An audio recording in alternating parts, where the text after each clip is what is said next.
विद्यार्थी मित्रांनो, कोणतीही स्पर्धा परीक्षा म्हटलं की मागील परीक्षेचे पेपर पाहणं आपल्याला खूप गरजेचं आहे.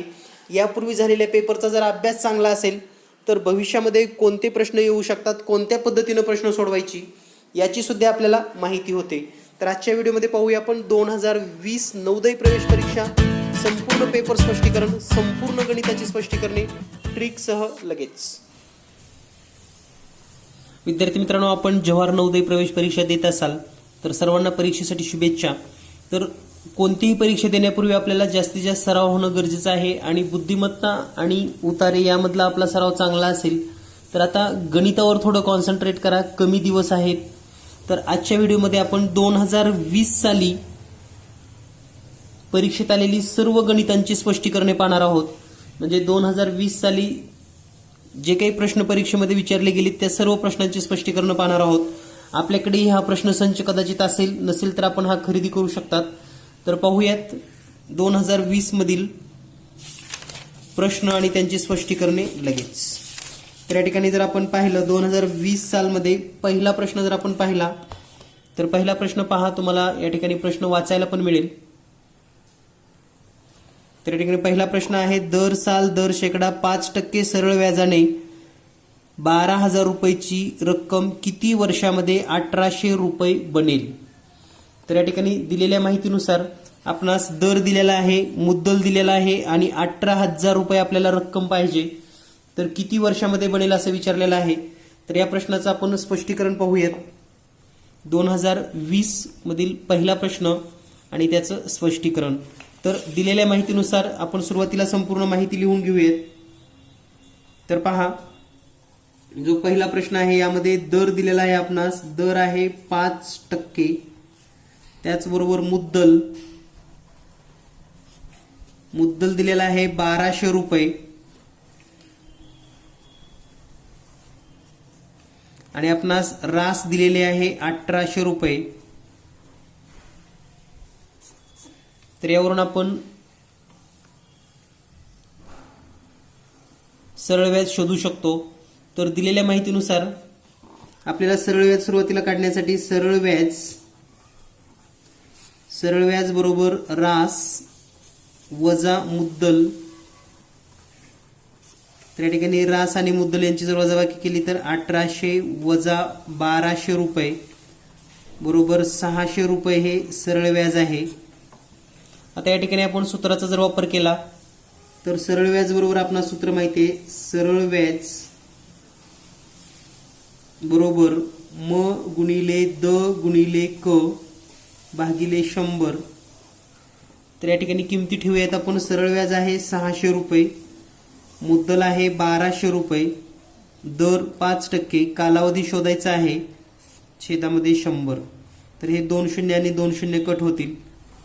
म्हणजे या ठिकाणी समीकरण बनेल 600 बरोबर 12 गुणिले 5 म्हणजे 60 गुणिले क.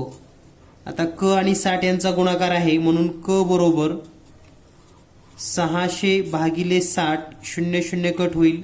6 1 6, 6 1 6 आणि हे 0 म्हणजे क बरोबर 10 वर्ष. म्हणजेच या प्रश्नाचं जे उत्तर आहे ते असेल 10 वर्ष. जर आपण या ठिकाणी पर्यायामध्ये पाहिलं तर या ठिकाणी 10 वर्ष पहिलाच पर्याय बरोबर आहे. यानंतर पुढचा प्रश्न आहे, 640 चे मूळ अवयव आहेत. तर बऱ्याच विद्यार्थ्यांना मूळ अवयव शोधत असताना अडचणी येतात. तर पाहूयात 640 चे मूळ अवयव नेमकं कशी शोधायची. तर या ठिकाणी जो दुसरा प्रश्न आहे तो दुसरा प्रश्न आलेला आहे 640 चे मूळ अवयव. तर हे 2 पद्धतीने आपण सोडवू शकतो, एक तर उभ्या किंवा आडव्या पद्धतीने. तर जनरली मुलांना उभ्या पद्धतीने शिकवा म्हणजे चुकणार नाही. तर या ठिकाणी पहा, 2 न जर भाग दिला, बे त्रिक 6, बे दोन्ही 4 आणि हे 0. पुन्हा याला 2 ने भागूयात. बे 1 बे 1 उरलं, बे सक्की 12 आणि हे 0. पुन्हा 2 न भाग देऊयात. बे 8 16 आणि हे 0. पुन्हा 2 ने भाग देऊयात. बे 4 8 आणि हे 0. पुन्हा 2 ने भाग देऊयात. बे दोन्ही 4 आणि हे 0. पुन्हा 2 ने भाग देऊयात. बे 1 बे आणि हे 0. पुन्हा 2 ने भाग देऊयात. बे 5 10. पुन्हा 5चा भाग बसेल 5 एक 5. तर हे सर्व 640चे अवयव आहेत.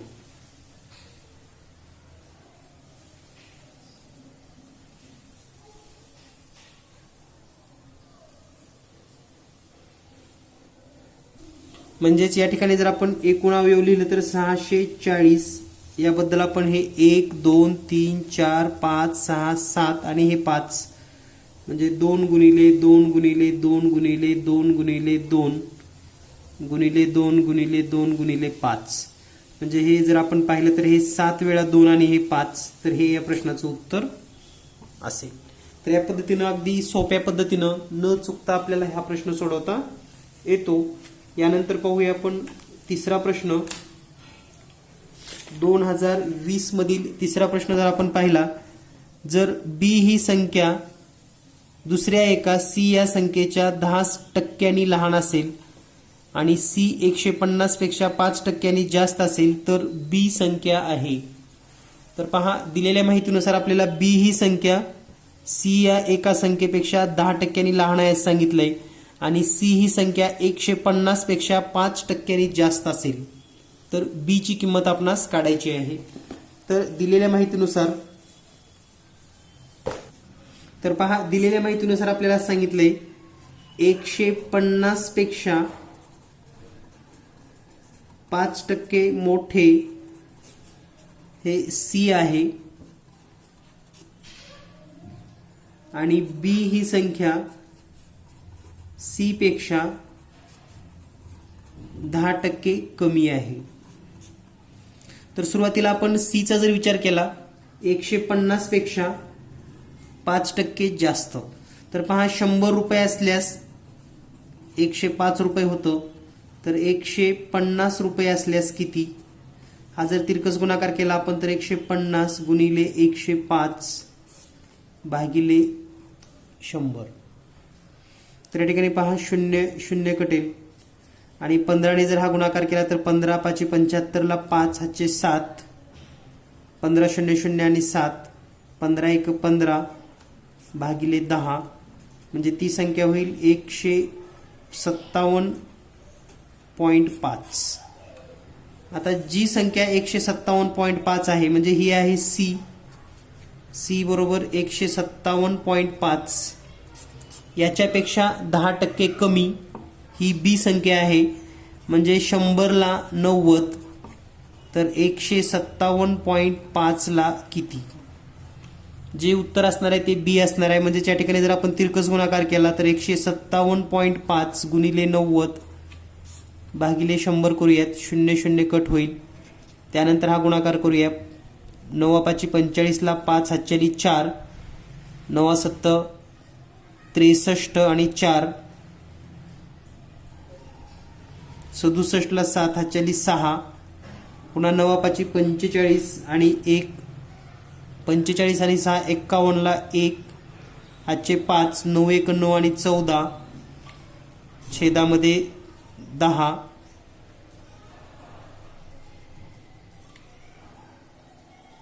आणि हे पॉइंट 1 आहे म्हणून या ठिकाणी हे पॉइंट.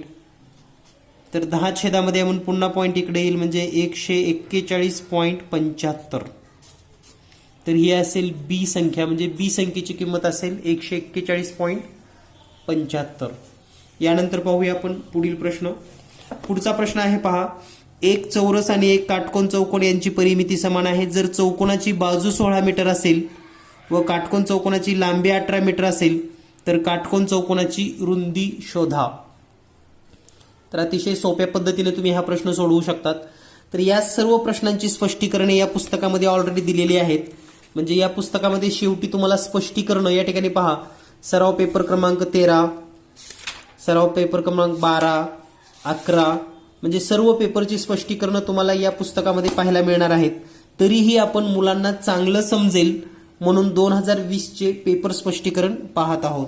तर यानंतर पुढचा जो प्रश्न दिलेला आहे आपणास, यामध्ये आपल्याला सांगितलंय चौरस आणि काटकोन चौकोन यांची परिमिती समान आहे.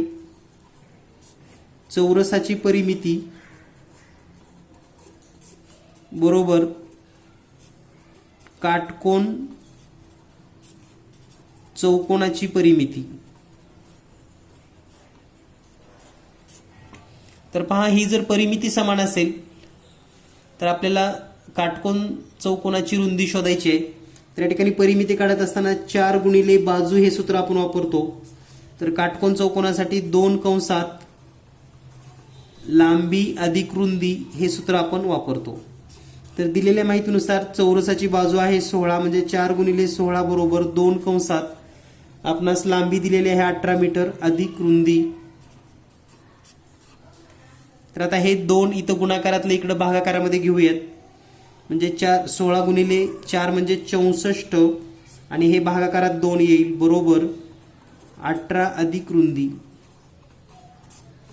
बे 1 बे, बे 3 6, बे 2 4 म्हणजे 32 बरोबर 18 अधिक रुंदी. आणि म्हणून रुंदी बरोबर हे 18 प्लस आहे इकडे गेल्यानंतर वजा होईल 32 वजा 18 म्हणजे 14 मीटर. म्हणजे आयताची जी रुंदी असणार आहे ती असेल 14 मीटर. यानंतर पाहूया आपण पुढील प्रश्न. यानंतर पुढचा प्रश्न आहे, आम्ही आमच्या ठिकाणावरून, या ठिकाणी प्रश्न वाचू शकतात तुम्ही. आम्ही आमच्या ठिकाणावरून दुपारी 2:45 वाजता पोहोचलो. त्याकरता आम्हाला 4.1/2 तास प्रवास केला. तर आम्ही किती वाजता निघालो? तर अतिशय सोप्या पद्धतीने तुम्ही हा प्रश्न सोडवू शकतात. ठिकाणी जी पोहोचलेले आहेत, पोहोचले ते आहे 2:45. याला आपण 24 ताशी घड्याळाप्रमाणे जर लिहिलं तर याच्यामध्ये +12 करा म्हणजे 14:45. यासाठी त्यांनी 4.1/2 तास प्रवास केला. याचा अर्थ 4.1/2 तास म्हणजे 4 तास 30 मिनिटाचा प्रवास झालेला आहे. हे आपण या वेळेतून वजा करूयात. म्हणजे 14:45 4 तास 30 मिनिट वजा करूयात. 5 4 मधून 3 गेले 1 आणि 14 मधून 4 गेले 10. म्हणजे ते निघाले तेव्हा 10:15 झाले असतील. आणि हा पर्याय आपल्याला उपलब्ध आहे या ठिकाणी सकाळी 10:15. यानंतर पुढचा प्रश्न अतिशय महत्त्वाचा आहे, तो म्हणजे पक्ष्यांचा आणि थव्यांचा सहसंबंध दिलेला आहे. तर या ठिकाणी जर आपण प्रश्न वाचला, एका पक्ष्याच्या थव्यातील 1/4 पक्षी नदी किनाऱ्यावर आहेत आणि थव्यापैकी 1/5 पक्षी घरट्यात आहेत. उरलेले 22 पक्षी अन्नाच्या शोधात भटकत आहेत. तर घरट्यात असलेल्या पक्ष्यांची संख्या किती? तर दिलेल्या माहितीनुसार पहा, समजायचे आहे आपणास. समजा एकूण पक्षी बरोबर x आहेत. यामध्ये दिलेल्या माहितीनुसार 1/4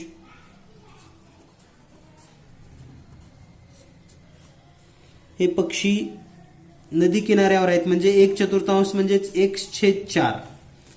त्याचबरोबर 1/5 म्हणजेच 1/5 हे घरट्यात आहेत आणि उरलेले 22 पक्षी हे अन्नाच्या शोधामध्ये भटकत आहेत. तर पहा, हे नदीवर आहेत, घरट्यात आहेत आणि हे अन्नाच्या शोधात आहेत आणि एकूण आहेत x. म्हणजे याचं समीकरण आपण असं लिहू शकतो, 1/4 1/5 अधिक 22 बरोबर x. तर आता हे समीकरण तुम्हाला सोडवता आलं की उत्तर मिळतं. तर या ठिकाणी पहा, 4 आणि 5 छेदामध्ये आहे म्हणून 4 आणि 5च्या लसावी म्हणजे 20 ने या समीकरणाला गुणूयात. याला जर 20 ने गुणलात तुम्ही या ठिकाणी तर हे येईल 5x. या ठिकाणी 20 ने गुणलं तर 4x. या ठिकाणी जर 20 ने गुणलं तर 22 दोन्ही 44 आणि हे 0 बरोबर 20x. त्यानंतर पहा, 5 आणि 4 म्हणजे 9x अधिक 440 बरोबर 20x. त्यानंतर हे 9x इकडे वजा होईल म्हणजे 440 बरोबर 22x वजा 9x. हे 20x वजा 9x. 20x मधून 9x वजा करूयात म्हणजे 440 बरोबर 11x. आणि म्हणून x ची किंमत काढायची असेल तर 440ला आपण 11 भागूयात. 11 एक 11, 11 चौक 44 आणि हे 0 म्हणजे x बरोबर 40. म्हणजे एकूण पक्षी किती आहेत? 40. आपल्याला कोणते विचारलेत? घरट्यामध्ये असलेले.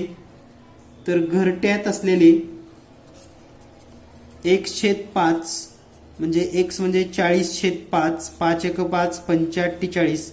म्हणजे घरट्यामध्ये फक्त 8 पक्षी आहेत. या पद्धतीने तुम्ही हा प्रश्न सोडवू शकता. यानंतर पाहूया आपण पुढील प्रश्न. पुढचा प्रश्न अतिशय सोपा आहे. आता जो प्रश्न सोडवला यासारखेच काही प्रश्न विद्यार्थ्यांना सोडवता आले की परीक्षेमध्ये नंबर हमखास लागतो, लक्षात घ्या. तर यासारख्या प्रश्नांचा सराव होणं गरजेचं आहे. पुढचा प्रश्न आहे, कमाल 6 अंकी संख्या आणि कमाल 5 अंकी संख्या यातील फरक किती असेल? तर कमाल 6 अंकी संख्या आणि कमाल 5 अंकी संख्या याचा जर विचार केला तर हा प्रश्न तुम्ही सहज सोप्या पद्धतीने सोडवू शकतात. तर या ठिकाणी कमाल 6 अंकी संख्या म्हणजे 6 वेळेस 9, 1 2 3 4 5 6 आणि किमान 5 अंकी म्हणजे 5 वेळेस 9. तर या ठिकाणी जर वजाबाकी केली तर 0 0 0 0 0 म्हणजे या पद्धतीने इतका त्यांच्यामध्ये फरक असेल. यानंतर पाहूया आपण पुढील प्रश्न. पुढील प्रश्न आहे, उद्यान 1500 मीटर लांब आणि 750 मीटर रुंद आहे. एक सायकल स्वाराला या उद्यानाला 4 फेरे मारावे लागतात. ताशी 4.5 किलोमीटर गतीने त्याला किती वेळ लागेल? तर या ठिकाणी एका बागेची लांबी आणि रुंदी दिली आहे आणि 4 फेरे मारण्यासाठी 4.5 किलोमीटर वेग दिलाय, तर किती वेळ लागेल असं विचारलेलं आहे. तर दिलेल्या माहितीनुसार पहा, असं एक उद्यान आहे. त्याची लांबी आहे 1500 मीटर आणि रुंदी आहे 750 मीटर. तर या ठिकाणी याला जर 4 पदरी फेरे मारायचे असतील, 4 पदरी म्हणजे 4 वेळा, तर एकूण 4 गुणिले परिमिती करावं लागेल. इतका अंतर त्याला फिरावं लागेल. तर हे जर सोडवलं तर 4 गुणिले परिमिती म्हणजे 2 कंसात L + B, 4 दोन्ही 8 गुणिले L आहे हे 1500 प्लस 750 म्हणजेच 8 गुणिले या दोन्हीची जर बेरीज केली तर ही येते 0 5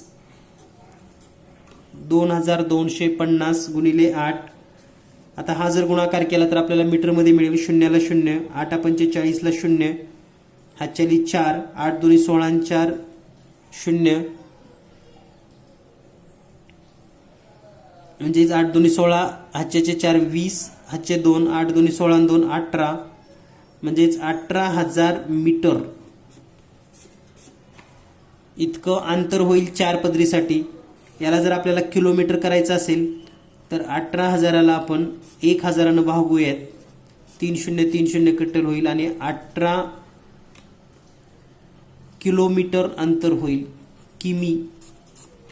आता जर वेळ काढायचा असेल तर अंतर भागिले वेग. तर अंतर दिलेलं आहे 18 किलोमीटर, वेग आहे 4.5 किलोमीटर. तर हा भागाकार करूयात. आता हे पॉईंट जाण्यासाठी या ठिकाणी अंशाला आणि छेदाला 10 गुणूयात. म्हणजे 18 गुणिले 10 आणि छेदामध्ये 10 गुणलं तर हे 45 होईल. तर आता हा भागाकार आपल्याला करता येतो. 5 दोन्ही 10, 5 9 45. त्यानंतर 9 1 9, 9 दोन्ही 18 आणि 2 गुणिले 2 म्हणजे 4 तास. तर 4 तास इतका वेळ लागेल.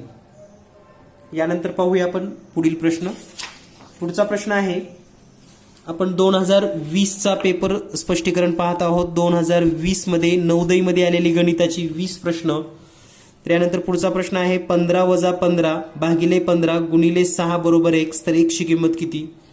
तर या ठिकाणी जर गणित पाहिलं आपण अतिशय सोप्या पद्धतीने तुम्ही हे सोडवू शकतात. तर प्रश्न आहे पहा, 15 - 15 भागिले 15 गुणिले 6 बरोबर x. तर x ची किंमत शोधायची आहे. तर दिलेल्या माहितीनुसार सुरुवातीला भागाकार करून घेऊयात. म्हणजे 15 भागिले 15 म्हणजे 1 गुणिले 6 बरोबर x. पुन्हा 15 गुणाकार करणं गरजेचं असतो. वजा 6 बरोबर x. 15 मधून 6 गेले 9 बरोबर x. म्हणजे x ची किंमत आलेली आहे 9. तर या ठिकाणी आपण पाहू शकता x बरोबर 9 आपल्याला पर्यायामध्ये मिळून जाईल. यानंतर पुढचा प्रश्न आहे पदावली सोडवणे, अपूर्णांकाची पदावली. तर ही पदावली कशी सोडवायची हे पण आपण पाहूयात. 3/8 पदावली दिलेली आहे आपणास.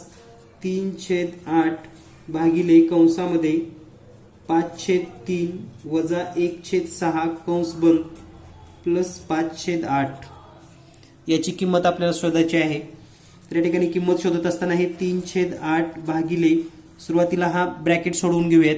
6 गुणिले 5 चा गुणाकार 6×5 30 वजा 3 गुणिले 1 चा गुणाकार 3 आणि छेदामध्ये या दोन्हीचा गुणाकार 3×18 कंस बंद अधिक 5/8. त्यानंतर पहा 3/18 भागिले या कंसामध्ये 30 मधून 3 गेले 27/18 कंस बंद अधिक 5/8.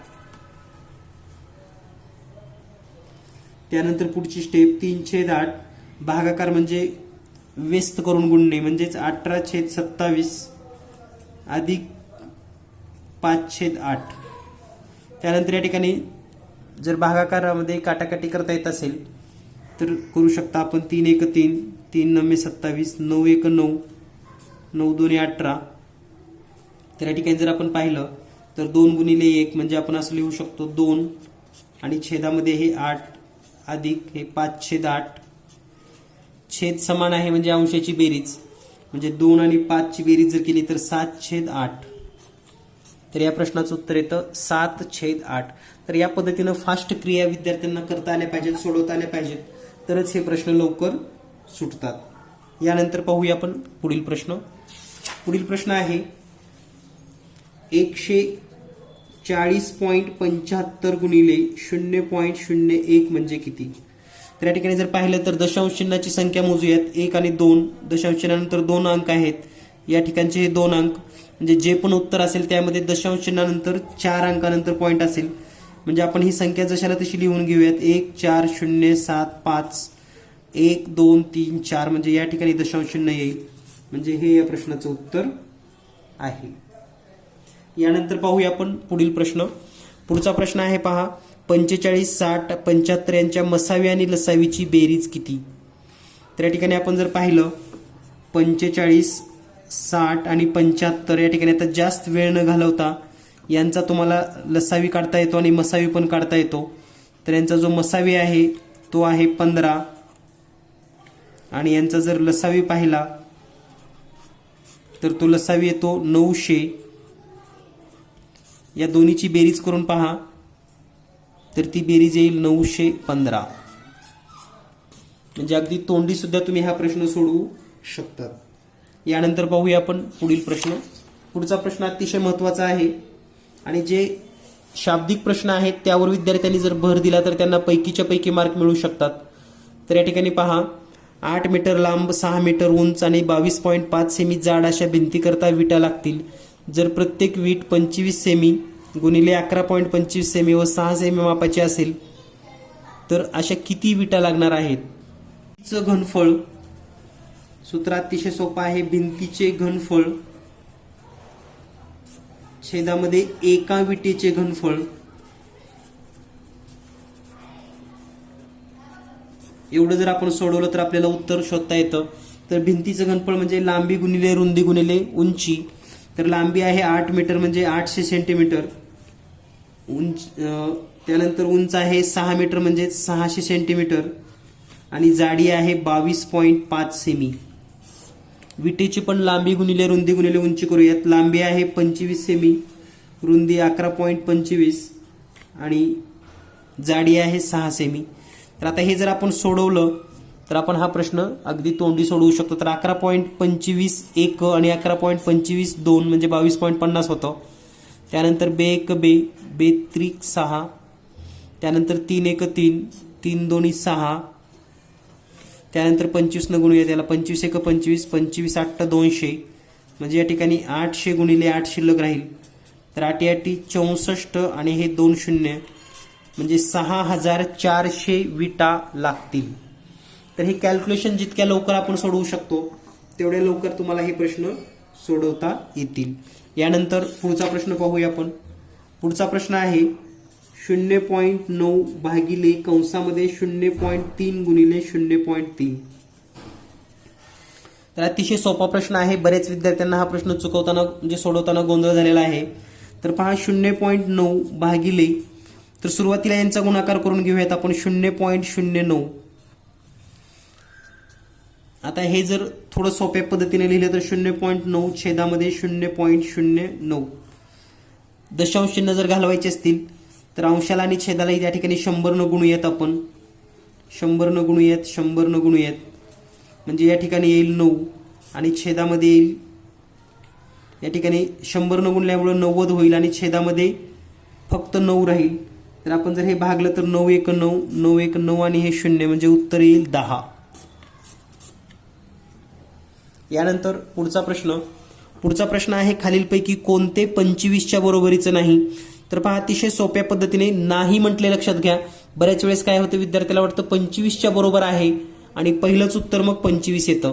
तर या ठिकाणी 25च्या बरोबर नाही. पर्याय क्रमांक 4 24 अधिक 2 गुणिले 1 म्हणजे 2 आणि हे 24 म्हणजे 26 होतं, म्हणजे हे 25च्या बरोबर नाही. यानंतर पुढचा प्रश्न आहे 175 ग्रॅमच्या 10%च्या 5% म्हणजे किती.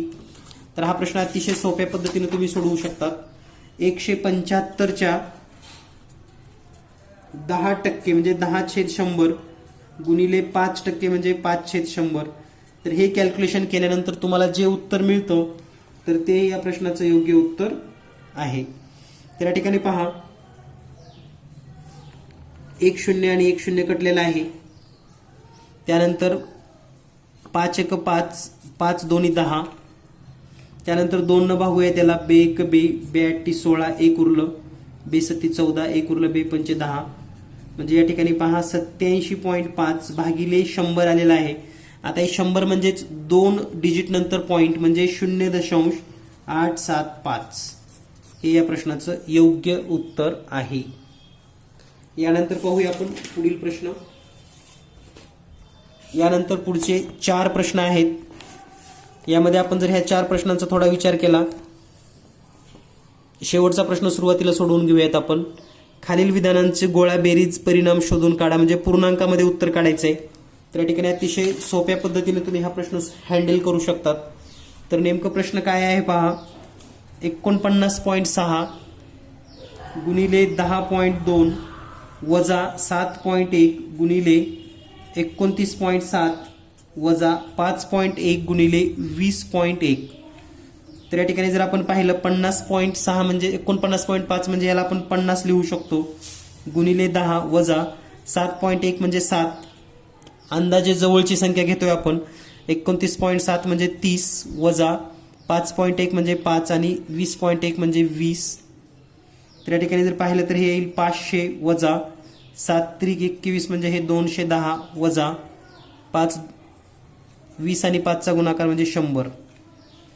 तर या ठिकाणी 500 मधून 210 गेले, या ठिकाणी राहील 190.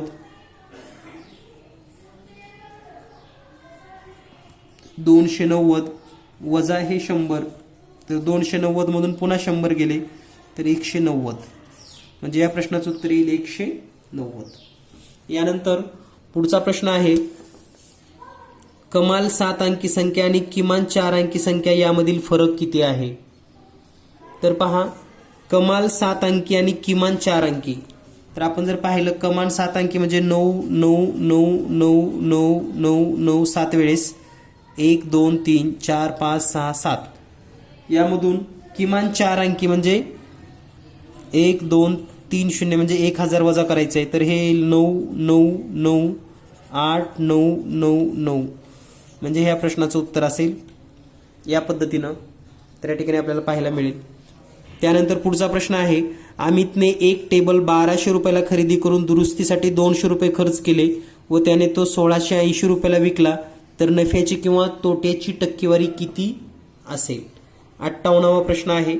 आणि त्यानंतर आपण 57 नंबरचा प्रश्न सर्वात शेवटी सोडवणार आहोत. तर पहा दिलेल्या माहितीनुसार अमितनी एक टेबल 1200 रुपयाला खरेदी केला, 200 रुपये त्यावर खर्च केला, म्हणजे टोटल त्याची अमाऊंट गेलेली आहे 1400 रुपये. आणि त्याने जो विक्री केलेला आहे तो 1680 रुपयाला विक्री, म्हणजे त्याला नफा झालाय. तर तो किती आहे पाहूयात. 1680 मधून 1400 वजा करूयात तर हे 08 म्हणजे 280 रुपये नफा. तर शेकडा नफा बरोबर एकूण नफा 280, खरेदी किंमत म्हणजे टोटल पेड 1400 रुपये गुणिले 100. हे 2 शून्य आणि 2 शून्य कटतील, 14 1 14, 14 2 28 आणि हे 0 म्हणजे 20% नफा. 20% नफा होईल. तर पहा, अगदी सोप्या पद्धतीने तुम्हाला हे प्रश्न सर्व सोडवून दिलेले आहेत आणि या सर्व प्रश्नांची स्पष्टीकरणे या पेपरमध्ये आहे. तुम्ही जर पाहिलात तर या प्रश्नसंचमध्ये 2019चा सुद्धा पूर्ण पेपर दिलेला आहे आणि या पद्धतीचे एकूण 15 सराव पेपर तुम्हाला दिलेले आहेत. सराव पेपर 2 या पद्धतीने एकूण 15 सराव पेपर. तुमच्याकडे जर हा प्रश्नसंच नसेल तर तुम्ही घरपोच सुद्धा मागणी करू शकतात, कारण जास्तीत जास्त सराव हेच खरं यशाचं गमक आहे. 17 पेपर सरावासाठी 2019 आणि 20चे पेपर स्पष्टीकरण आणि इतर 15 असे एकूण 17 पेपर तुम्हाला मिळतील. यामध्ये गणिताचं संपूर्ण स्पष्टीकरण तुम्हाला उपलब्ध आहे. गणिताचे संपूर्ण स्पष्टीकरण. हा प्रश्नसंच मागवण्यासाठी तुम्ही व्हॉट्सअप करू शकतात 8856 046 142 या नंबरवर. 8856 046 142 या नंबरवर. तर पाहूया या 2020 पेपरमधील शेवटचा प्रश्न.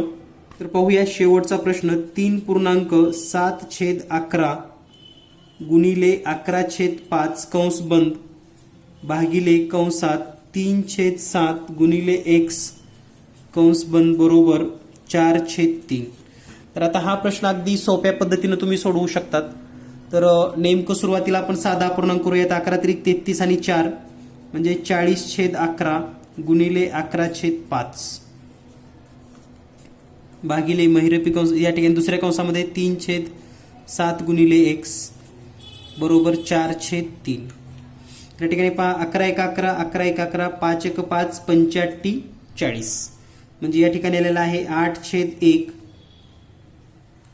या ठिकाणी पण आपण भागिले 3 गुणिले x केलं तर हे होईल 3x/7 बरोबर 4/3.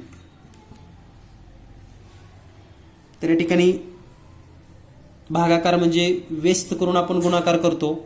तर या ठिकाणी पहा 8/1 गुणिले 7/3x बरोबर 4/3. त्यानंतर हे x इकडे येईल गुणाकारामध्ये आणि या ठिकाणी येईल 8 गुणिले 7/3 बरोबर 4 गुणिले x/3.